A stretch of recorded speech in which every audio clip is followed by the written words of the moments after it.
profissional é uma área teoricamente técnica. Então, é muito mais fácil fazer uma palestra do que uma pregação, porque é um assunto que pode ser facilmente trabalhado de maneira técnica. Mas nós estamos aqui para ver o lado espiritual da coisa. Tanto o profissional quanto o financeiro, tudo gira em torno de dinheiro. E o dinheiro ele não pode ser ignorado, porque senão a gente não consegue comer, não consegue comprar nada se não tiver dinheiro. Também não pode ser demonizado durante muito tempo, e ainda existe isso de muitas vezes nas igrejas, o dinheiro é demonizado, porque ele é raiz de todo mal. Assim está dito, assim está escrito que o dinheiro é raiz de todo mal. E aí a gente demoniza o dinheiro. E aí vamos criando algumas crenças que nos limitam. Do tipo, dinheiro eu não gosto, eu gasto. Dinheiro não presta, mas eu preciso. E a gente só vai associando coisas ruins ao dinheiro. Isso acaba nos limitando. Fora aqueles que literalmente demonizam o dinheiro. Também, por outro lado, as igrejas descobriram uma maneira de trabalhar isso na mentalidade das ovelhas, e muitas denominações, infelizmente, trabalham demais isto. E aí é só dinheiro. Qualquer campanha que se faça, qualquer reunião que se faça, tudo é em torno de dinheiro, envelope azul, envelope amarelo, envelope prata, envelope dourado, envelope disso, envelope daquilo outro, e tudo em torno de dinheiro. Ó, vamos fazer uma campanha de cura e libertação e tome oferta em cima disso. Se eu perguntar para o pastor, o senhor está comprando isso? Nós estamos comprando a cura? Não, é só uma oferta de esforço, de gratidão. A minha gratidão a Deus por uma bênção alcançada, por uma cura alcançada, também pode envolver dinheiro. Observe que também pode envolver dinheiro, mas não tem que envolver dinheiro. Porque se eu não tenho dinheiro, de que maneira eu vou agradecer a Deus por uma cura? Ou Ele não vai me curar porque eu não tenho dinheiro para colocar no envelope de seja lá que cor for. Deus vai me curar. E aí eu não tenho dinheiro para agradecer, eu faço o quê? Eu agradeço da forma que eu posso. Por isso que eu disse, também pode ser em dinheiro? Pode. Com certeza, se você chegar aqui e dizer, irmão, eu recebi uma bênção de Deus e eu quero agradecer a Deus abençoando a obra. Qual é a prioridade da igreja? A prioridade é tal, pode mandar fazer que eu banco. Ok, mas não é esse o principal agradecimento a Deus. O principal agradecimento a Deus é um coração quebrantado, um coração que é agradecido. Por isso que no Novo Testamento, quando se fala em dízimos e ofertas e arrecadações, dinheiro, enfim, fala-se assim, faça com alegria no coração, segundo o que propõe o seu coração. Então não é por uma obrigação, eu tenho que fazer. Então, nem devemos demonizar o dinheiro, dizer que tudo é a raiz do mal, ela é do demônio, é a causa da corrupção. As maiores desgraças da história do mundo giram em torno de duas principais coisas, dinheiro e mulher, da forma errada. Percebam que o dinheiro é chamado de a raiz de todo mal. E a mulher que não serve segundo os planos de Deus, Deus diz o quê? Para fugir da mulher adúltera, que são os dois piores males da humanidade. Guerra é para quê? Por poder. Ganha quem tem mais dinheiro para construir mais bomba, para construir mais recursos, ir lá e acabar com o outro. E aí você vê as principais guerras hoje que existem, está girando em torno de quê? De países que tenham algo a dar retorno. Donald Trump fez umas pirotecnia muito louca, invadiu a Venezuela e sequestrou o presidente da Venezuela. Eu não estou aqui fazendo defesa política, mas ele sequestrou o presidente da Venezuela, arrumando uma desculpa esfarrapada, e não por outro motivo a não ser pelo petróleo que a Venezuela tem, só que ele não disse que foi por isso. Mas assim que ele sequestrou o presidente, ele já começou a distribuir as refinarias para os cumpicha dele. Você não vê um presidente de uma grande potência invadindo Uganda, invadindo o Congo, onde a miséria é eu não sei nem como é que classifica aquela miséria. É abaixo da linha da pobreza, da miséria, lá no subsolo da desgraça social. Os povos de lá morrendo de fome. E você não vê uma grande potência invadindo para sequestrar o presidente que promove uma desgraça daquela. Por quê? Porque eles não têm petróleo para oferecer. Eles não têm minas, jazidas e etc. para oferecer em troca. Então a desgraça do mundo acaba sendo o poder através do dinheiro. Mas nós não podemos com isso demonizar, mas também não podemos transformar a igreja num grande centro de arrecadação para que a denominação cresça, porque quem tem que crescer é Jesus Cristo. Então eu acredito piamente que é como diz a Bíblia, se você se agrada do Senhor, se você quer ver a obra continuar crescendo, se você quer ver esse local aqui cheio de pessoas, não para dizer que a igreja é grande, mas quanto mais pessoas sedentas da palavra de Deus, precisa ter um mínimo de conforto, precisa ajudar nas reformas, naturalmente vai surgir. Não precisa ficar forçando a barra e fazendo lavagem cerebral para que as pessoas deem daquilo que nem tem. Entende? Porque eu como igreja, como pastor da igreja, se eu disser assim, irmão, vamos fazer um propósito com Deus, ao invés de você pagar o seu aluguel, pega o dinheiro do seu aluguel e deposite no gasofilácio, que Deus vai te retribuir. Aí Deus não retribui e você fica sem o aluguel. Quem é que vai pagar o seu aluguel? Eu? Não, eu não tenho. Então eu jamais vou fazer um troço desse. Nunca que eu vou fazer um negócio. Irmão, não pague sua conta não. Priorize. E aí há quem diga assim, a Bíblia diz, buscar primeiro o reino de Deus. Então a primeira coisa, primazia. Então a primeira coisa que você faz, tira o seu dízimo daqui. Sem dinheiro para pagar o aluguel, sem dinheiro para fazer a compra. Se você tem fé para isso e é um propósito seu com Deus, eu não tenho nada a ver com isso. É tu e Deus, aí é seu propósito, né? É segundo a sua fé. Agora, eu como líder da igreja, incentivar você a fazer isso de jeito nenhum. Não vou fazer. Por quê? Porque não é segundo a minha fé, é segundo a sua. E tem que ser com alegria também. Não adianta a pessoa chegar aqui e dizer assim, misericórdia, Senhor. Vem caminhando para o gasofilácio, só posso tocar aquela musiquinha.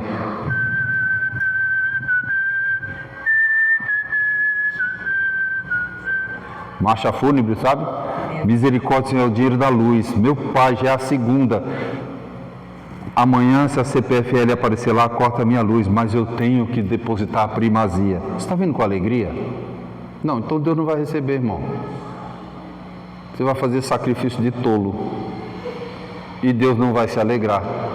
Aí você chega amanhã, com o CPFL bate lá e corta a sua luz, e fala, Senhor, o que aconteceu? Eu fui fiel no dízimo e na oferta. O que houve? E você corre o risco de ouvir Deus dizer para você, eu não te pedi. Como não, Senhor? A primazia. Com alegria no coração. Você foi com alegria no coração? Não. Primazia do que, filho? Você não pagou, você tem responsabilidades. Eu dei a você responsabilidade, eu te dei emprego, como está escrito ali, Deus é quem dá tudo. Eu te dei emprego, te dei capacidade de você produzir o seu salário e você não administrou direito. Entende? Então não é para a gente viver em função do dinheiro, mas também não é para demonizar. Então nós precisamos saber o meio termo. Nós somos filhos do dono do ouro e da prata. Amém? Amém. Muito bem. E como filhos dele, o que a gente tem que fazer com a vida financeira e profissional? Ageu, capítulo 2, versículo 8. Ageu, capítulo 2, versículo 8, diz assim, minha é a prata e meu é o ouro, diz o Senhor dos Exércitos. Contextualizando rapidamente, nesta passagem de Ageu, o povo estava voltando do exílio babilônico, e o primeiro templo tinha sido destruído, eles foram construir o segundo. Só que eles não tinham mais as condições que tiveram para construir o primeiro templo, e o segundo templo ficou mais simplesinho. E eles estavam entristecidos, principalmente os mais velhos, porque não estavam podendo apresentar para Deus um templo suntuoso, como eles entendiam que Deus merecia. E aí eles estavam entristecidos, e aí Deus vai e fala assim, meu é a prata, meu é o ouro, minha é a prata, meu é o ouro. Tipo assim, só faz. Faz de coração, beleza? Beleza. Eu tenho o ouro, eu tenho a prata. Se eu quisesse um templo espetaculoso, eu daria para vocês a condição de fazer. Eu quero saber a fidelidade de vocês. Lembra que ele diz lá depois, mas diz, se fores fiel sobre o pouco, sobre o muito eu te colocarei? Pois é. Davi também queria construir o melhor templo que a mente dele era capaz de imaginar. E ele tinha recursos. Mas para Deus não era o fato de ser um mega templo. Era quem ia construir. E Davi estava numa dívida com Deus e ele falou assim, não vai construir não. Você pode até planejar, você pode fazer tudo, mas quem vai construir é outro. Aí quem veio construir? Salomão. Então note que embora Deus seja caprichoso nos detalhes, se você for ler lá os detalhes do templo, milímetro por milímetro, o tipo do ilhós, o tipo da cor, do tecido, todos os detalhes que precisava para construir um templo, para construir um altar, tudo Deus fazia com riqueza de detalhe, porque era para ele, beleza. Mas ele deixa bem claro que tipo assim, beleza, eu quero o melhor, mas quem é que está fazendo? Como está fazendo? Por que está fazendo? Então ele diz assim, eu dou o meu melhor para Deus. Só você sabe julgar o seu coração. Realmente você está dando o seu melhor? Como você está fazendo isso? Com alegria no coração? Se não é com alegria no coração, irmão, não faça. Mas a obra está precisando. Deus não precisa de você, é você que precisa dele. Irmão, você está dispensando dízimo e oferta? De novo, não estou. Eu estou dizendo que você tem que fazer da maneira correta. Então, o cristão, filho de Deus, quando ele é fiel nos dízimos e na oferta, ele não é abençoado porque ele dá dízimo e oferta. É porque ele dá dízimo e oferta que ele é abençoado. É diferente. Então, primeiro você faz sem o interesse de receber. Na hora que Deus quiser te abençoar, ele te abençoa da forma certa, porque ele sabe exatamente a sua necessidade. Senão, seria simples. Deus, eu quero uma casa com 3 suítes, uma piscina pelo menos semi-olímpica, com aquecedor, obviamente, porque de vez em quando está frio o negócio, com teto retrátil para eu poder nadar coberto ou não coberto, com um grande jardim. Para que isso, pastor? Para eu receber os irmãos em casa. É sério que é para isso mesmo que você quer? Você está enganando quem? Não, eu quero com 3 suítes, porque quando vier pastor de fora pregar, não precisa ficar em hotel, ficar na minha casa. Olha que desculpa esfarrapada. Aí eu falei, então por isso eu vou dar o dízimo e oferta. Tu acha mesmo que Deus vai me dar uma casa dessa? Embora se eu pudesse eu não teria, porque é muita coisa para tomar conta, eu não quero. Mas enfim, ele me daria isso só porque eu dou dízimo e oferta? Não, senão seria troca com troco. E aí seria algo mecânico, é só você entregar o dízimo e oferta aqui, que automaticamente Deus te tira do aluguel, Deus te dá um carro novo, Deus simplesmente faz troca com troco com você, e não funciona assim. Vivemos dias em que muitos cristãos oscilam entre 2 extremos perigosos. De um lado, a idolatria do dinheiro, do outro, a espiritualização da irresponsabilidade. Exatamente assim. Eu quero, eu posso ter, eu tenho um Deus dono da prata, dono do ouro, e eu vou conseguir. Então eu vou fazer campanha, vou subir monte, vou entregar um envelope dourado, eu vou fazer, eu vou acontecer, e aí começa, só idolatrando o dinheiro e nem percebeu. Deus condena isso? Mas foi o pastor que pediu, ele condena o pastor junto, se ele estiver fazendo isso. Está errado. Não tem que fazer troca com troco, nem tem que fazer tudo em torno do dinheiro. E sim, temos necessidade. Por isso que eu costumo dizer assim em ofertório, se a igreja tivesse de saldo na conta 5 bilhões de dólares, nem sei quanto tempo usa para gastar isso, mas enfim, continuaria falando de dízimo e oferta, porque não é sobre valores, é sobre valores. Como é que você vê valor na presença de Deus? Por outro lado, nós não devemos espiritualizar a irresponsabilidade. Deus disse para eu olhar os lírios do campo, que não trabalham, não fazem nada e não falta nada para eles. Eu cruzo os braços, não trabalho, fico em casa esperando que Deus me sustente. Deus não vai abençoar a irresponsabilidade. O trabalho existe antes do pecado. Trabalho não é pecado. Trabalho não é castigo, como também foi feito uma crença que nos limita de demonizar o emprego, porque trabalho é o castigo dado a Adão. Percebam que não foi isso. Adão já trabalhava antes do pecado. O castigo foi ele ter que fazer isso por obrigação e se manter às custas do seu suor. Aí sim. Como nos leva a pensar, tipo assim, multiplicarei a dor do parto. Qualquer coisa multiplicada por zero dá quanto? Dá zero. Se você pegar 1 bilhão vezes zero, dá zero. Então, se ele disse, não, está escrito, multiplicaria a dor do parto, já existia a dor do parto, ele só multiplicou. Já existia o trabalho, ele só multiplicou, trazendo um peso de responsabilidade e de obrigação. Agora você vai construir família e você é obrigado a sustentar.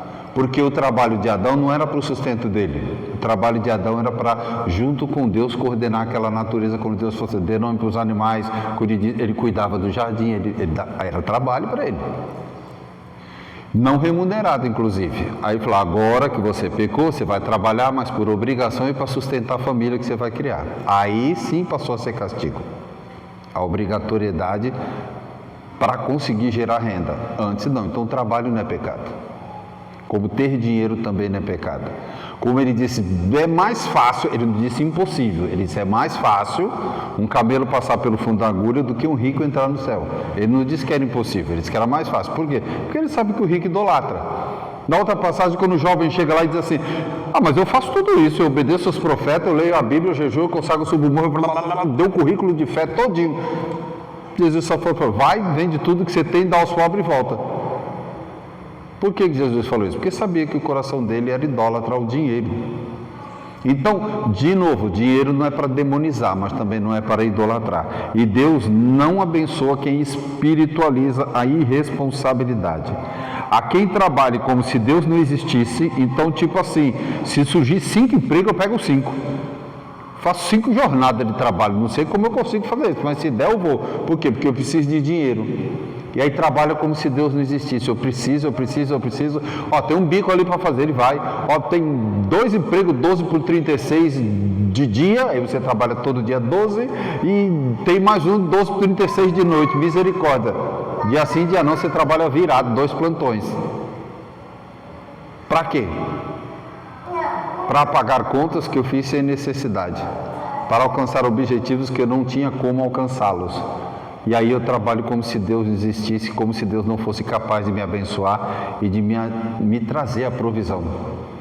Por outro lado, há quem espere a provisão como se não precisasse trabalhar. Aí também está errado. Deus disse que vai dar, eu vou esperar. Aí chega aqui, pastor, eu preciso de uma cesta básica. Pastor, vão cortar minha luz. Pastor, e aí quer que a igreja banque a vida. Não é obrigação da igreja fazer isso. Quando há uma real necessidade, sim. Por isso que existe o levantamento social na igreja. Por que aquele irmão precisa que todo mês pague a luz dele? Porque ele não tem dinheiro, porque ele não trabalha, porque ele nem procura, ele acorda todo dia 10, 11 horas da manhã e vai surfar, porque está esperando a provisão de Deus. Se alguém chegar aqui e falar bem assim, Gabi, Deus está me revelando, glória, eita, segura o mistério, que Ele te colocará como CEO de uma grande multinacional. Aí a Gabi fala, estou pedindo demissão de tudo, vou largar tudo e vou ficar em casa esperando esse momento. Virá esse momento? Aí ele fala assim, e digo mais, é na empresa tal, aí você fica só de olho na empresa tal. Aí o CEO de lá foi transferido, sei lá para onde, você fala, é minha vez. Aí vai outro e entra. Fala, mas o senhor não disse que era eu? Aí Deus fala, disse, você sabe falar inglês? Não. Administração de empresa? Não. Eu dei tempo para você estudar, você não estudou, você foi surfar, largou tudo. Mas o senhor disse que ia me dar, e a tua parte, filha? Você está entendendo? Então Deus não abençoa irresponsabilidade. Senhor, eu quero ser CEO. Beleza, então vai estudar inglês pelo menos. Vai fazer no mínimo noção de administração de empresa. Como é que eu vou te dar uma multinacional para você desonrar meu nome? Você vai fazer tudo errado. vai pagar mico o tempo todo e vão dizer, olha lá, é a crente. Está entendendo? Então Deus não abençoa irresponsabilidade, você tem que fazer a sua parte. Aí sim, e nem que você comece na empresa que você será CEO, você entrar de concierge. Não tem problema. Se é aqui que eu vou entrar, estou entrando. Essa foi a porta que o Senhor abriu, estou indo. Você fiel aqui no pouco. No muito Ele te colocará, mas Deus não abençoa bagunça. O cristão não pertence ao sistema econômico do mundo, ele está inserido só. Ele vive dentro dele, mas governado por Deus. Então, o cristão não... A Bíblia diz claramente que nós estamos no mundo, nós não somos do mundo. Então, somos tecnicamente todos ETs, extraterrestres no mundo espiritual, porque nós só estamos no mundo, mas não somos do mundo. Por quê? Porque nós somos diferentão. Então quer dizer que eu chego na empresa e você a parte? Não, eu faço parte disso, eu estou aqui, mas o meu reino não é o reino do Lula, não é o reino do Bolsonaro, não é o reino do Trump, não é o reino do Maduro, é o reino de Deus. Onde eu estiver, se eu estou na Venezuela, estou debaixo do governo do Maduro. Não, agora não, porque ele está preso, mas sei lá, era ele. Aqui estamos embaixo do governo do Lula. Nos Estados Unidos, o Trump, por aí se vai. Ok, beleza, vamos seguir as leis do país onde estamos. Ok, mas quem manda em mim é Deus. Por isso que o comunismo original odeia a igreja. Porque a base do comunismo vem toda recheada de ateísmo. Porque no princípio político do comunismo diz que nenhuma autoridade máxima constituída pode superar o governo. Aí o crente vai dizer, não, a autoridade máxima constituída chama-se Deus. Se Deus não mandar, eu não faço. É ruim, o governo mandou, contraria a Bíblia, contraria, então não vou fazer. Eu te prendo, pode prender. Eu arranco sua cabeça, pode arrancar. Eu vou colocar você na cadeia. Oxi, Paulo e Silas foram porque eu não posso ir. Rapaz, você tem noção que se você não obedecer o governo vai fazer e vai acontecer. Vocês têm noção que pegaram o meu método, mataram, pendurado numa cruz? Quem sou eu na fila do pão para merecer algo melhor do que ele? Se precisar, passo por isso. Mas se você me der uma ordem que é acima da de Deus, eu não cumpro. Por isso que no comunismo eles pregam ateísmo, porque as igrejas ensinam que a autoridade máxima não é o governo. Não pregam contra o governo, só dizem assim, a autoridade máxima constituída sobre a vida de um cristão chama-se Deus. Então nós estamos num sistema, mas não pertencemos a esse sistema. Enquanto as leis não superarem a lei de Deus, a gente cumpre. Quando superar, a gente para de cumprir. Se Deus é o dono do ouro e da prata, então o nosso salário não é nosso, certo? Amém. Nossa carreira também não é nossa. Ela não nos salva.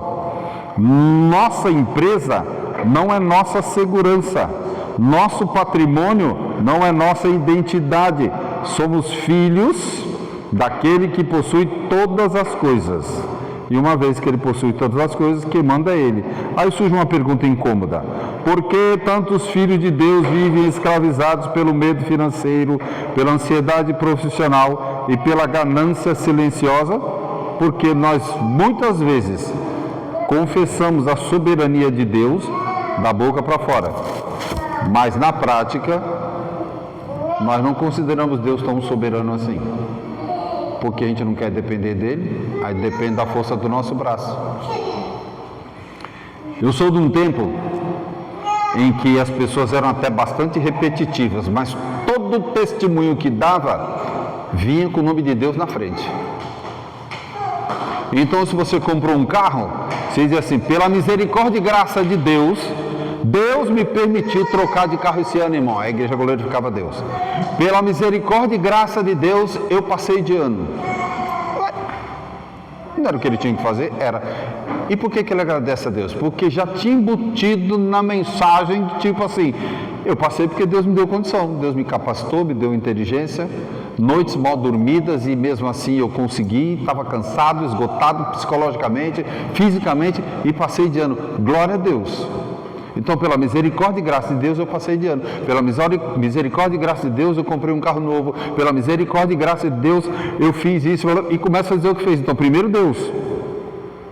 Hoje não. Hoje a pessoa faz um discurso que parece que está na premiação do Oscar, que a pessoa abre uma língua de vaca desse tamanho e começa a dizer um monte de coisa, agradeça ao fulano.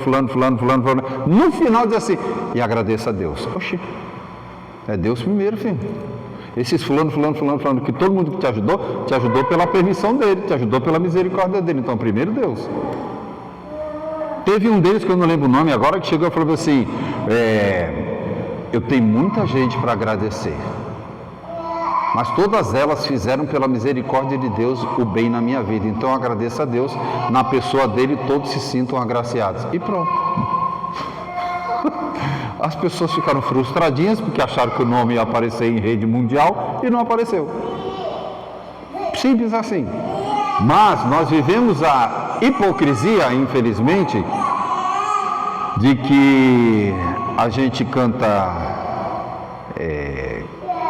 eu não preciso ser reconhecido por ninguém, a minha glória é fazer com que conheçam a Ti e que diminua eu, para que Tu cresça, Senhor, mais e mais. A essa pessoa que canta que não precisa ser reconhecido por ninguém, se a pessoinha que ela abençoou sobe aqui e agradece um monte de gente, não diz o nome dela, ela lá no banco diz assim, misericórdia, hein? Que pessoa mal agradecida, nem para citar meu nome. Você não acabou de dizer que não precisa ser reconhecido por ninguém? Ah, mas ele agradeceu a todo mundo e eu não, então. Você não entendeu que Deus está trabalhando é você, o seu ego. Por isso que Deus permitiu que ele não falasse o seu nome. Não foi por mero esquecimento, não foi por ingratidão, foi porque Deus queria falar com você. E nós precisamos prestar atenção nisso. Muitas vezes nós confessamos a soberania com os lábios, mas a prática nós somos autônomos no coração. Eu fiz, eu consegui, eu trabalhei. Então quando alguém chega e fala assim, ô irmão, como você conseguiu isso aí? Ah, irmão, as coisas de muito trabalho, eu trabalhei muito, estudei bastante, eu me esforcei, eu fiz curso, eu fiz isso, eu fiz aquilo. Percebe que só tem um eu. E Deus está onde nesse negócio aí? Ah, não, foi Deus que permitiu. Ah, agora você lembrou que foi Deus que permitiu. Mas se eu não te chamo a atenção, você continua dizendo eu fiz.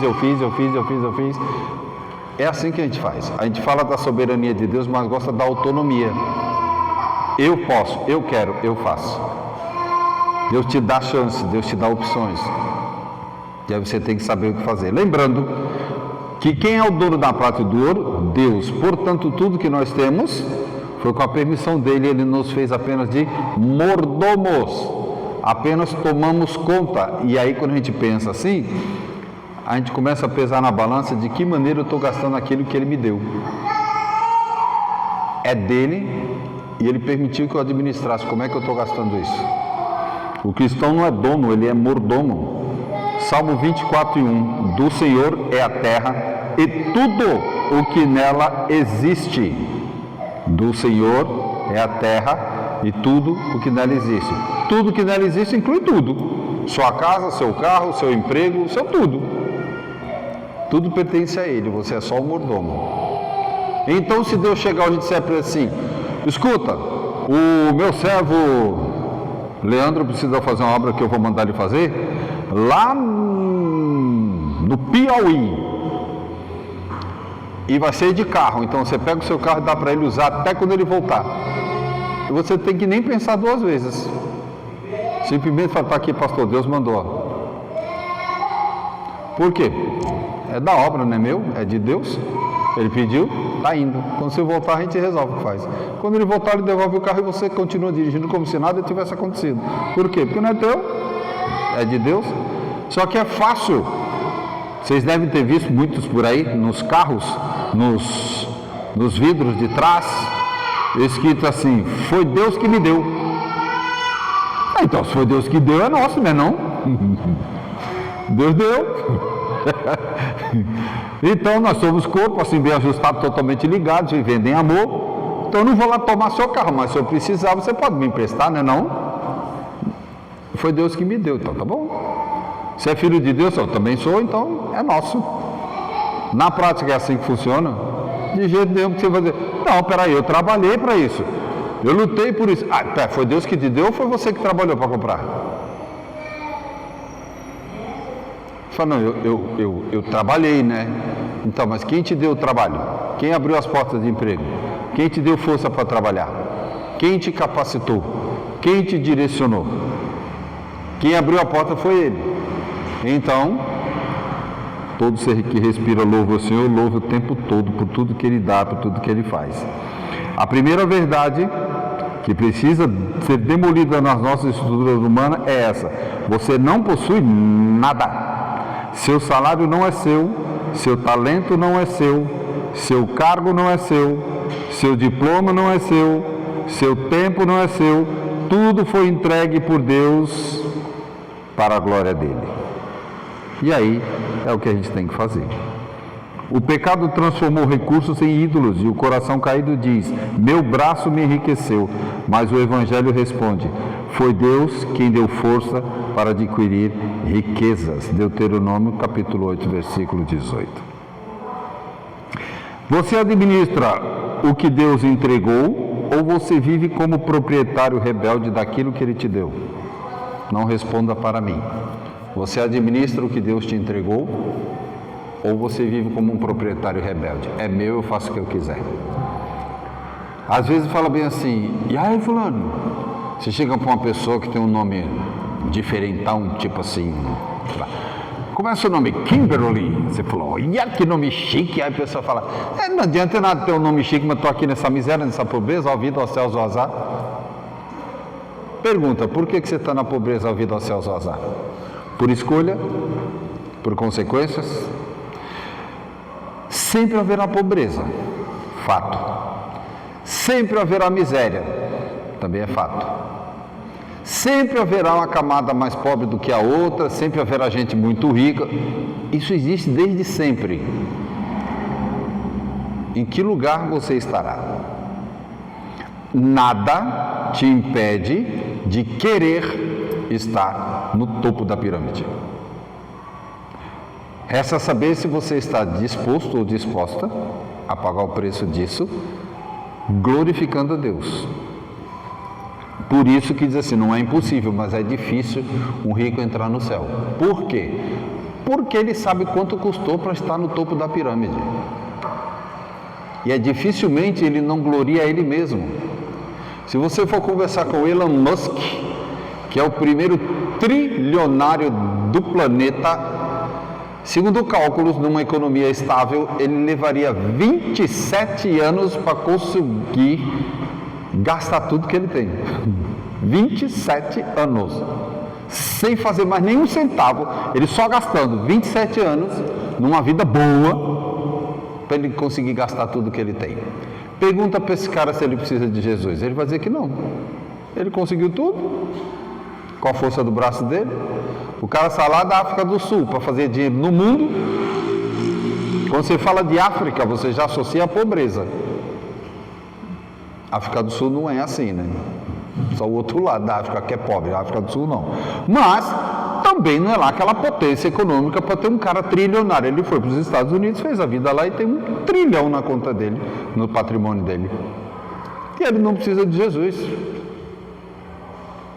E aí você fala, mas Deus permitiu. Deus permite o diabo trabalhar, porque não vai permitir um cabo ficar rico. Qual é a grande diferença? Ele não glorifica a Deus pelo que ele tem. Simples assim. E aí você, fielzinho no dízimo, na oferta, não consegue sair do salário mínimo, não consegue mudar de casa, não consegue construir um barraco. E fala, Deus, por que aquele cara que não te louva consegue e eu não? Porque para Deus não está na sua posição social, não está no valor da sua conta bancária, está na sua comunhão com Ele. Eu já fui na casa de uma menina, eu não sei se aqui todos sabem o que é dique, mas dique é um terreno de avanço, assim, acabou a terra, é só mangue, lama fedida, não é uma aguinha barrenta, é fedido de arder o nariz. E eles invadem aquilo lá, fazem umas avenidas lá para dentro. É o que eles podem fazer, saem invadindo, montando barraco atrás do outro. E a menina me convidou para o aniversário dela com uma alegria tão grande que eu pensei que era uma mansão, né? Vai lá, toda felizona. Quando eu peguei o endereço, eu falei, misericórdia, onde é isso? Um medo de chegar lá, porque não dava para chegar aos buracos das tabelas, que se erra, cai dentro do mangue, né? Cheguei lá, era a última casa do mangue. Depois, se pula pela janela, você cai no mangue, não tem mais nada. Chão de madeira úmida, com aquele fedor da bidonga, e a menina com um sorriso de orelha a orelha, me recebeu. Raras foram as vezes que eu fui tão bem recebido na casa de alguém, como fui na casa daquela menina. O extremo da pobreza ela estava lá, mas felizona. Hoje, ela me convidou para ir conversar sobre o falecimento do pai dela. Ela falou, preciso de ajuda, preciso que você converse comigo, porque eu não estou sabendo lidar com isso. Aí ela me chega no carro, que eu não sei nem o nome daqui, de cabine dupla, gigante, que tem que pular para entrar dentro dele, de tão alto que é. A menina é uma empresária de sucesso, tem o próprio escritório, a própria empresa dela, num mega carro, ainda bancou um almoço num rodízio, sei lá, não é rodízio, que japonês é outro nome, né? Esse negócio aí, japonês, caro que só. E ela falou, só pede. Eu falei, então tá bom. Bancou, comi de lá, fechou o boteco, ela foi para outro lugar, bancou de novo. Eu fiquei assim, pois é, eu já fui recebido por essa menina no mangue, no meio da lama, mas ela buscou ser fiel a Deus. Estão entendendo? Então, ela não é famosa, não está nos anais da história, mas você faz a sua história aqui. E Deus interfere quando Ele achar que você está errando. Deus não colocou uma cordinha assim, deu corda e falou, se vira. Vou carregar você aqui, sabe que nem aquele soldadinho de chumbo, dá corda em você assim, e solta no destino e fala, se vira. Não, Ele te deu capacidade, te deu inteligência, te deu capacidade de sonhar, inclusive. E você vai. Tinha uma sujeitinha, só mais uma no meio de uma comunidade de gente pobre, bem neguinha, e todo mundo dizia que essa neguinha vai conseguir o que na vida? E ela andava toda cheia de estilo, usando ruge e pó de péssima qualidade, sem saber se maquiar, mas ela tentava fazer o melhor que ela podia. Um dia passou um sujeito, do nada assim, caçador de talento, olhou para a cara e falou, quero falar com aquela menina, cadê os pais dela? Encurtando a história, ela virou uma sujeitinha chamada Naomi Campbell, uma das principais modelos internacionais do planeta. Ninguém dava nada para ela, pela cor, pela classe social, mas ela tinha um sonho. Perguntou, você quer ser modelo? Ela, quero, porque ele percebeu o jeito que ela andava. Ela andava toda cheia de estilo no meio do lixo e virou uma supermodelo. Sonhe, tenha propósitos, tenha vontades e corre atrás. Não faz a coisa e depois coloca Deus. Coloca Deus e depois faz a coisa, entendeu? Então fala, Senhor, eu quero ser, sei lá o que você quer ser. Mas se você dissesse, eu quero ser o maior campeão de todos os tempos de Fórmula 1. E você vai fazer o quê se você não tem nem CNH? A primeira coisa que você tem que fazer é tirar CNH. Aprender a dirigir carro comum para depois dirigir Fórmula 1, ué. Assim, eu quero ser... É que nem eu não tenho CNH. Vou pedir carro para Deus para quê se eu não posso dirigir? Eu nem peço. Eu ando de busão ou de carona, que vim de carona com o pastor Felipe. Ou então a gente pega ônibus, ou então a gente vem de Uber quando a tarifa não está tão alta. Não reclamo. Eu já poderia ter um carro? Poderia, mas nunca me interessei. Eu não tenho nem CNH, então eu não posso reclamar, meu Deus, eu venho para a Praia Grande de ônibus. Se eu tivesse um carro, abençoado, você tem CNH? Não, para que está pedindo carro? Você está entendendo? Então, não sonha com algo que você não está disposto nem a investir. Não, eu quero ser modelo, mas eu morro de vergonha de tirar foto, então não queira ser modelo. Simples assim. Eu quero ser alguma coisa que você tem que falar em público e você não consegue falar em público. Ou você vai fazer um curso de oratória, ou você não pense isso. Então pense, Deus, eu quero ser. Agora vai buscar saber o que você precisa fazer para ser. Então você primeiro buscou Deus, colocou no seu projeto, agora executa o projeto. Mas eu não sei ainda, não sabe ainda. corre atrás e faça. Simples assim. Ah, mas rapaz, tu está sonhando alto. O que é sonho alto para o Deus que eu tenho? Eu vou ser fiel aqui no pouco. Beleza, eu quero ser piloto de Fórmula 1, mas por enquanto eu consigo ser motorista de Uber. Vai e vê o que você precisa fazer para ser piloto de Fórmula 1. Pague o preço na oração. Tem um louvor antigo que diz: pague o preço na oração. Se você buscar vitória, põe o joelho no chão. É desse jeito. Então você simplesmente pensa, chama Deus para o negócio, avalia o que você precisa fazer e corre atrás. Simples assim. Seu extrato bancário revela o reino de Deus ou a idolatria? Seu trabalho glorifica a Cristo ou apenas alimenta o seu ego? Porque onde está o teu tesouro, ali está o seu coração. Então pare de pedir prosperidade se você ainda não aprendeu a ser mordomo. Deus não vai te dar. Simples assim. Deus não sustenta idólatras. Ele disciplina filhos. É simples assim. Vai honrar a Deus? Vou, então peça. Se não vai, nem pede. Ele vai te disciplinar para te ensinar o que você tem que fazer. O trabalho é vocação, não maldição. Como eu tinha dito, Adão trabalhava antes de ser castigado, antes de ser expulso do jardim. Ele já tinha um trabalho. Trabalho não é maldição. Tudo quanto fizer, de fazer de todo o coração, como para o Senhor. E aí, antigamente era assim. Eu tenho 58 anos e eu alcancei ainda uma geração de cristãos que era proibido fazer greve. O pastor dizia: é pecado o crente fazer greve. E se o cristão fizesse greve, ele era suspenso da comunhão da igreja. Não era nem ele promover a greve, bastava ele participar. Se o pastor soubesse que ele participou da greve, ele era suspenso da comunhão de todas as funções da igreja. Com base em quê? Que a Bíblia diz que nós temos que trabalhar para o chefe como se estivesse trabalhando para o Senhor. Então, se eu faço greve contra o chefe, é o mesmo que eu estou fazendo contra o Senhor. Ah, mas nós vivemos numa democracia, direitos trabalhistas.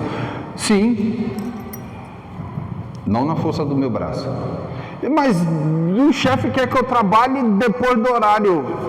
Fala isso para Deus e diz: Deus, depois do horário não está dando, porque eu não estou dando. Eu te agradeço pelo emprego, está tudo lindo, maravilhoso. Foi o Senhor que abriu, mas o chefe agora quer que eu trabalhe depois do horário, e isso está prejudicando meu tempo de qualidade com a minha família. Abre outra porta, Senhor. Deus abre outra porta, você vai embora, sem precisar fazer greve, sem chegar ao patrão, sem fazer piquete, sem nada. A confiança não é em Deus?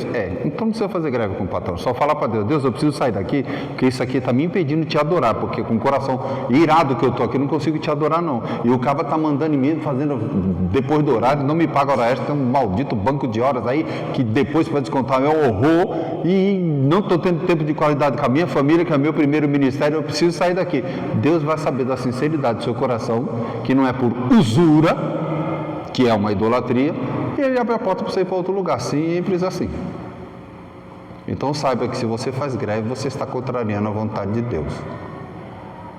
E aí, se de repente você fala assim: misericórdia, você fala isso para o sindicalista, ele vai dizer: eu vou dizer isso para qualquer um.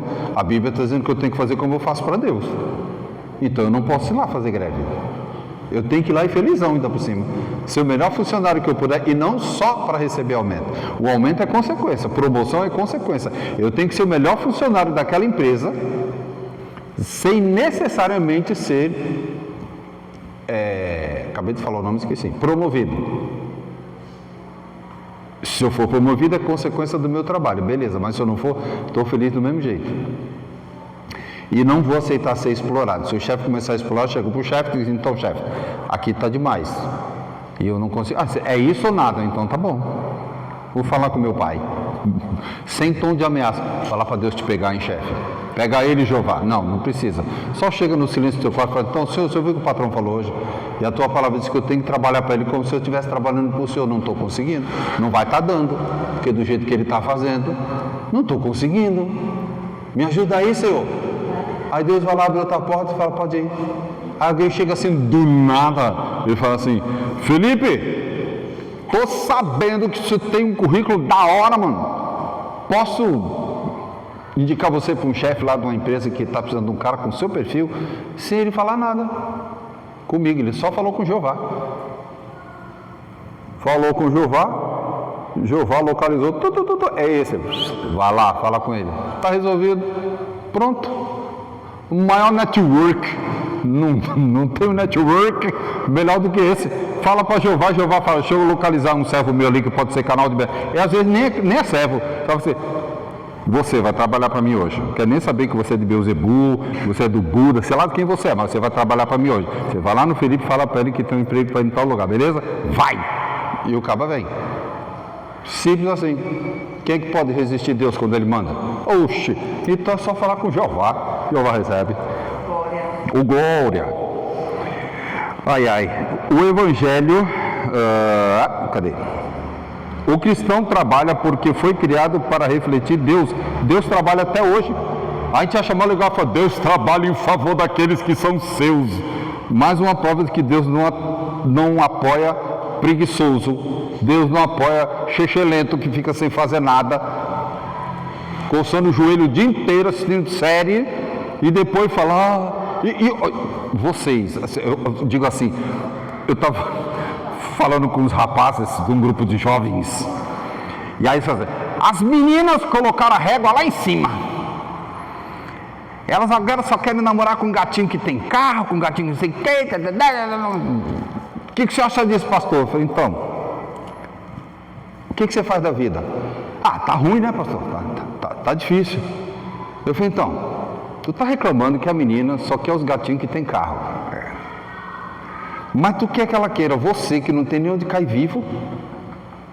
Você não se sustenta. Para você sair, ou ela vai bancar ou você vai pedir para o papai.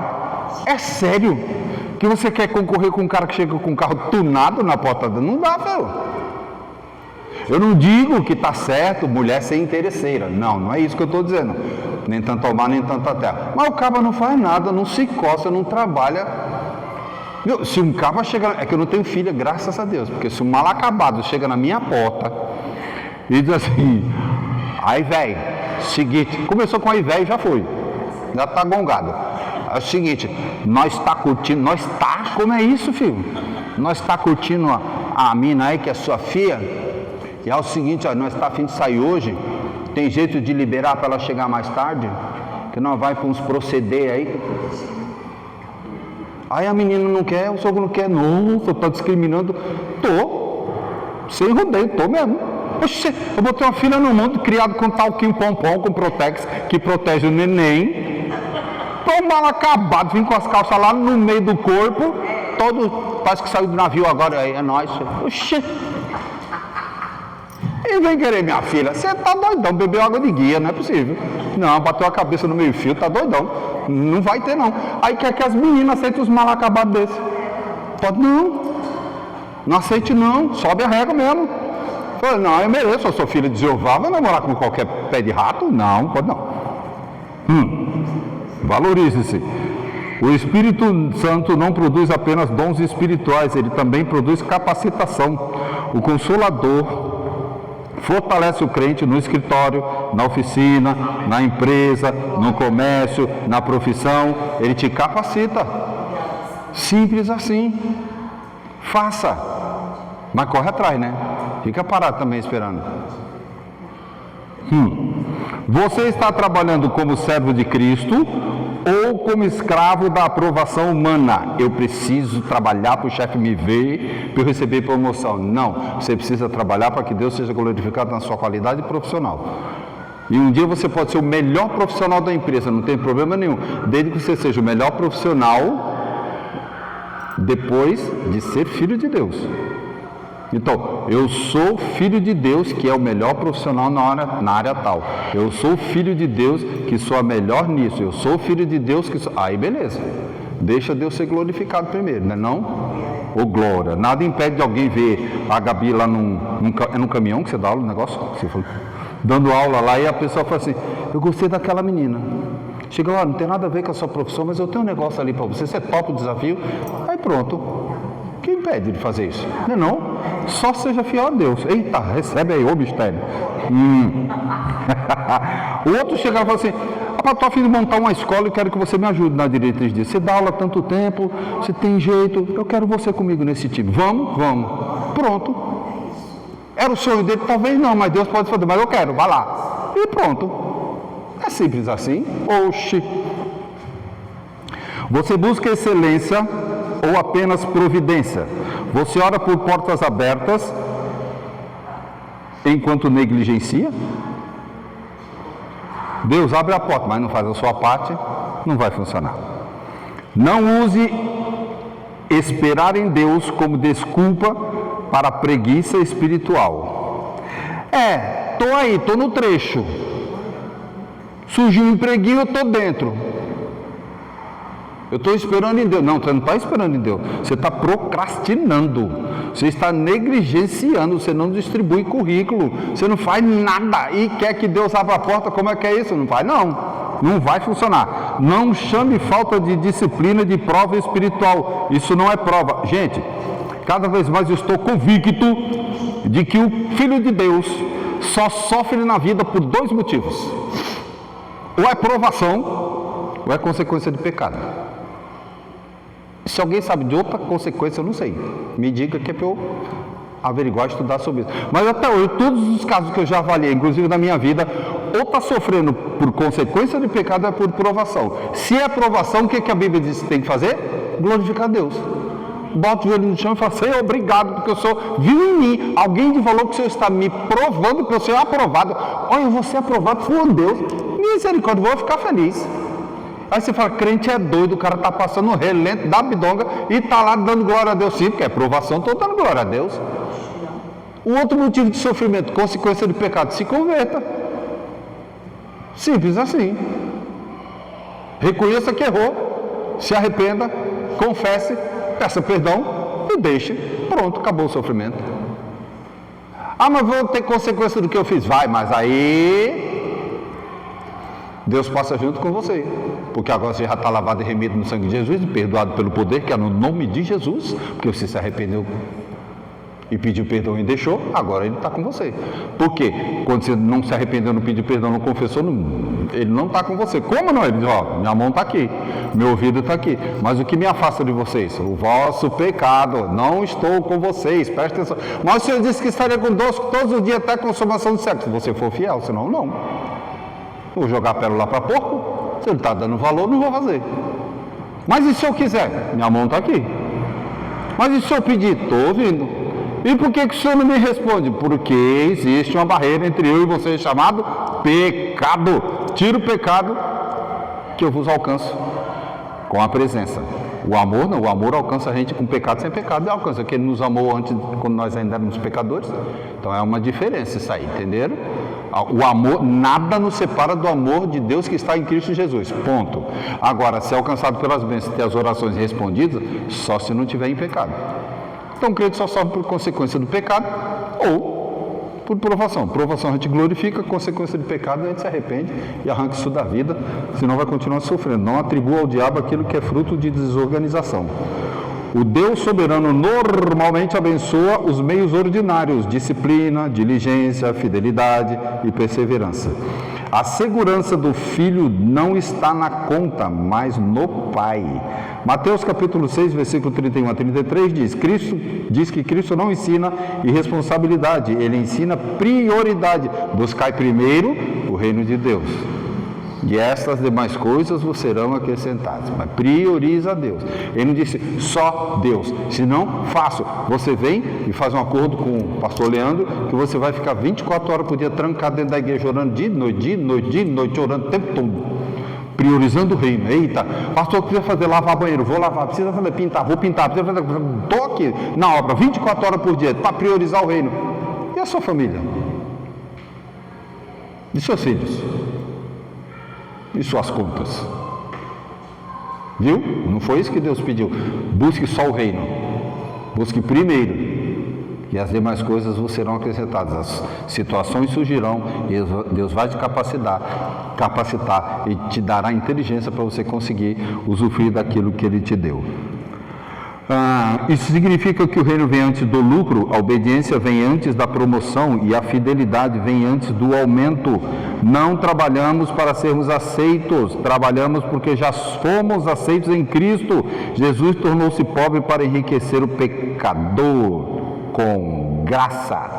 Ele não nos chamou para sermos ricos de dinheiro, e sim da graça. O resto é consequência. Ele tem espaço para todo mundo. Ele tinha espaço, não tem, como ele teve para Filemão, que segundo alguns estudiosos, segundo alguns teólogos e estudiosos, Filemão era um cabo que tinha mais dinheiro do que juízo, mas ele era temente a Deus. Deus abençoou Filemão sendo rico, abençoou, mas também abençoou um sujeito ladrão chamado Onésimo, que trabalhou para Filemão, roubou Filemão, foi parar na cadeia. Quem estava lá? Paulo. Paulo falou para ele, depois volta lá e falou: se eu voltar ele me bate. Não, daqui que eu vou mandar uma carta de recomendação. Mandou uma carta de recomendação, ele voltou a trabalhar na casa de Filemão, mas continuou pobre.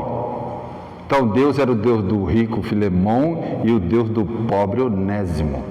Não é pelo dinheiro, não é pela classe social, sempre haverá pobre, sempre haverá rico, é pela felicidade em adorá-lo, é pela felicidade em buscá-lo. Se não seria simples, vamos fazer um curso de como ser cristão rico e todo mundo aqui seria rico, aí pega fogo, olha, tem uma igreja lá na Praia Grande que todo mundo que entra lá e faz aquele estudo fica rico. Vamos imaginar que o mundo inteiro tivesse acesso a esse curso, quem é que ia trabalhar, se é todo mundo chefe? Quem ia fabricar alguma coisa se todo mundo só compra? Ninguém fabrica, não tem um peão lá no chão da fábrica. Agora você tem o direito de escolher: eu quero ir para o chão da fábrica, vou aceitar isso, não vou estudar, vou fazer qualquer nota, ali não precisa estudo mesmo, estou dentro. Ok, sua escolha. Mas depois não fica dizendo: pô, fulano lá, caramba, 3 carros, maluco, eu estou aqui com um Uno. Porque é alugado, eu trabalhar de Uber, porque meu carro é um Fiat 147 ainda. E o outro está lá com o maior carrão. Filho, ele estudou para isso, tu não. Escolhe que parte da pirâmide você quer ficar e corre atrás. Simples assim, mas lembrando que seja qualquer lugar da pirâmide que você estiver, você só vai alcançá-lo se for para a glória de Deus. E deixa Deus te usar. Pode ser, como eu costumo dizer assim, Deus pode nunca te permitir ter uma casa própria. Mas Ele pode fazer de você o melhor inquilino que aquele proprietário já teve na vida. Inclusive ganhar a vida dele para Cristo, porque ele vai dizer: eu só tive pilantra como inquilino. Mas desde que esse irmão chegou aqui, eu não tenho dor de cabeça, é o melhor inquilino que eu já tive. Deus vai usar você como o melhor inquilino. Simples assim. Nunca atrasou o aluguel, nunca veio com desculpa esfarrapada, sempre foi fiel. Olha, é um cara que renova automaticamente o contrato. Eu não tenho do que reclamar. Se um dia eu vender essa casa, vai ser para esse cabra. E eu conheço um caso assim, lá na igreja em Santos. O cabra pagou aluguel um bocado de tempo. E ele um dia falou assim: eu gostei dessa casa, se um dia eu quisesse comprar, o senhor venderia? Ele: nunca. Isso aqui é construção de um sonho, não venderia nunca. Aí ele envelheceu, o cara ficou tanto tempo lá que o cabra envelheceu. O cabra envelheceu e falou assim: eu não vou precisar mais, mas se eu vendesse, seria para esse inquilino aqui, porque ele é fiel. Um irmão em Cristo. Aí a idade avançou um pouco mais, ele foi lá, fez um documento e vendeu a casa para o irmão, facilitou em trocentas vezes e vendeu a casa para o irmão. E o irmão está lá agora com a casa própria. Porque ele foi o melhor inquilino que aquele proprietário já teve. Simples assim, só seja o melhor e deixa que o resto de Deus conduz, entendeu? Mas faça o seu melhor. Seu valor não está no cargo, não está na função, seu valor está na cruz. Ouviram? Toda riqueza ficará aqui, todo patrimônio passará, todo império cairá, mas o reino permanece. Se Deus removesse hoje a sua profissão, sua capacidade intelectual de conseguir uma promoção e etc e tal, ele ainda seria o suficiente para você? Sim ou não? Responde para mim não. Responde para você aí. Se sua renda diminuísse drasticamente, sua adoração permaneceria igual? sim ou não? Aí as pessoas falam, aí vem os psicólogos, e não estou aqui condenando psicólogos, mas os psicólogos que não têm compromisso com Deus, de vez em quando botam umas caraminholas na cabeça que não agrada a Deus, não. A pessoa fala assim, não é comum aquele irmão estar borocochô na igreja. Por quê? Porque a sociedade prega isso, o mundo prega isso, o homem vale o quanto ele tem no bolso. Então ele vê dia dos namorados e não pode comprar um presente chique para a esposa, porque a renda dele diminuiu.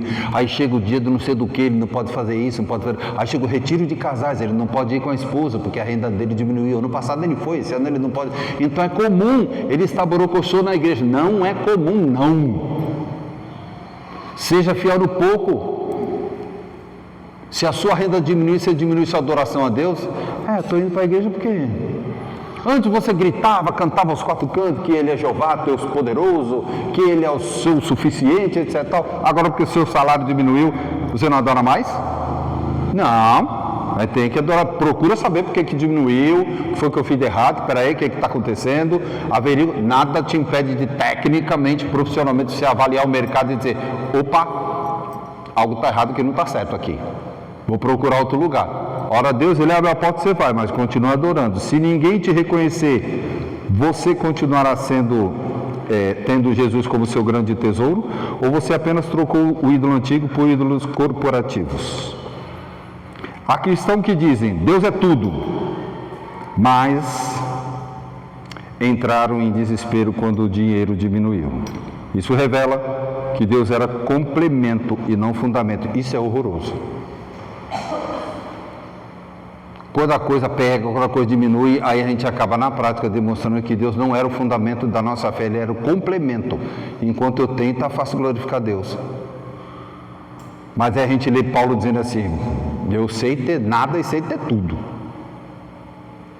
Como aquele exemplo da menina que eu citei, ela saiu da palafita e foi para um palácio. E está tranquilo. Eu dou testemunho de causa própria, a minha digníssima esposa. Quem a conhece sabe que ela é toda dondoquinha, toda chininha, toda mimosinha. No começo, quando eu comecei a namorar com ela, eu chamava de meu filezinho, que era fino trato a pessoa. Eu ogro e ela mó lady. Só que tipo assim, em 29 anos, já passamos por muitas circunstâncias e muitas situações difíceis. Eu já passei, gente, eita nós, mas é isso só para testemunhar. Eu já passei por situação de que eu não tinha papel higiênico em casa e não tinha dinheiro para comprar. E a família estava passando por uns perrengues. Eu sabia que se eu pedisse a família ajudaria, mas eu falei, eu tenho que aprender a me virar com o que tenho. E eu passava no shopping, ia no banheiro, pegava umas folhinhas de papel higiênico que tinha no shopping para usar naquele dia, para ir para casa. Eu trabalhava em Praia Grande, aqui onde era o antigo Macro, que agora veste casa, e eu morava em São Vicente, lá perto do Carrefour. Eu ia e voltava a pé, porque o dinheiro da condução era para minha esposa. Quem tinha que andar era eu, não ela. Naquele toquinho de gente de noite sozinha na rua, não, né? Então eu falei, não, você vai. E segurando nas mãos, a moeda nas mãos, com medo de se cair uma, não passava na condução, né? Que os caras não dispensam, né? Eu falei, não, ela vai passar por baixo da roleta, é pequenininha, mas não é para tanto, né? Falava para ela, quando tirar o dinheiro, boia, fecha a mão para o dinheiro não cair. Era nesse naipe. Corta para um tempo que eu literalmente enjoei de ir no restaurante mais caro que tinha em Santos.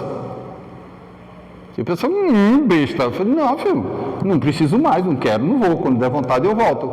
Mas já matei minha vontade. Mas eu já fiquei lá. E a minha esposa estava comigo lá contando moeda e estava comigo lá no Van Gogh. Estava comigo andando de táxi, mas também estava comigo andando quilômetros a pé, porque não tinha dinheiro para a condução. Está entendendo? Então não é o valor, é o companheirismo, não é o preço, é o valor, é o companheirismo, é a cumplicidade, é estar juntos. Está entendendo? Então, tipo assim, Deus não pode ser o seu complemento, Ele tem que ser o seu fundamento. Amém? Mas o Evangelho não termina em repreensão. Existe graça para o avarento, existe restauração para o negligente, existe perdão para os ansiosos, existe direção para o desorganizado, e Cristo morreu também pelos pecados financeiros. Ele restaura prioridades. Amém? Então, irmãos, não demonizem o dinheiro. Busquem ter o máximo que vocês puderem, desde que seja para a glória de Deus. Se você não tem, louve. Se você tem, louve. Como diria a irmã Cassiane, louve em qualquer circunstância. Mas, Nil, não queira ser um excelente profissional sem estudar para isso. Ah, eu gostaria tanto. Gostaria do quê? Você não faz nada? Se coça, faz alguma coisa, corre atrás, estuda, sonhe, mas busque os seus objetivos sempre dizendo assim: Senhor, eu quero ser, e aí você diz o que você quer ser. Põe no seu projeto de vida: eu quero ser tal coisa, eu quero ter tal coisa. Sim, desde que seja para a tua glória. E quando eu alcançar, Senhor, me faz lembrar das minhas origens. Eu estava falando com o irmão esse dia, eu falei: irmão, eu me aposentei já, mas em todo o tempo que eu trabalhei, na minha vida profissional inteira, eu fiquei 8 meses ou 7 meses desempregado num total. Por quê? Porque eu buscava ser o melhor profissional que eu podia. Por quê? Porque meu pai tinha ensinado. Meu pai saía correndo de madrugada com o sapato pendurado no pescoço, amarrado no outro, pendurado no pescoço, a calça aqui com um short por aqui, correndo, botando camisa no meio da rua, para não perder o horário. Porque o ônibus passava, o próximo deixava ele atrasado. Ele terminava de se arrumar dentro do ônibus, para não perder o horário. E falava: não criei filho para ser vagabundo, hein? Você cumpre o seu horário. Em toda a minha vida profissional, devo ter dado uns 5, 6 atestados médicos que eram realmente necessários. Nunca faltei porque eu quis faltar. Nunca faltei porque eu quis emendar um final de semana. Porque tinha responsabilidade ensinada por papai. Um ser humano grosseiro e analfabeto, mas responsável e fiel a Deus. Então o importante é você ser fiel. E meu pai não fez isso para ganhar promoção, porque ele começou como motorista e se aposentou como motorista. Não teve promoção nunca. Mas ele fazia o melhor que ele podia. Está entendendo? Então não é visando promoção, é responsabilidade, compromisso com Deus. Então eu posso ter dinheiro, quero e devo ter. Por que não? O que me impede de ter? Ah, porque é mais fácil um rico. Se você for avarento, isso é idolatria. Deus não disse que é impossível o rico entrar no céu, ele disse que é difícil, porque geralmente as pessoas idolatram o dinheiro. Mas se você tem e não faz questão disso, e você glorifica Deus com as suas finanças, faça. Se glorifica Deus com a sua profissão, na sua empresa onde você trabalha, você é bem visto ou não? Se é mal visto, só porque você é crente, glória a Deus. O mundo jaz no maligno, então ele naturalmente não gosta de nós. Mas se profissionalmente você é reconhecido lá dentro, é para a glória de Deus. Ou você é visto lá como um sujeito que dá atestado, como uma pessoa que não está nem aí, que trabalha de qualquer jeito e que não é uma referência boa. Se não é, está errado. Precisa ser. E aí Deus vai abençoar. Seja fiel no pouco e Deus te colocará sobre o muito. Amém? Pastor Leandro.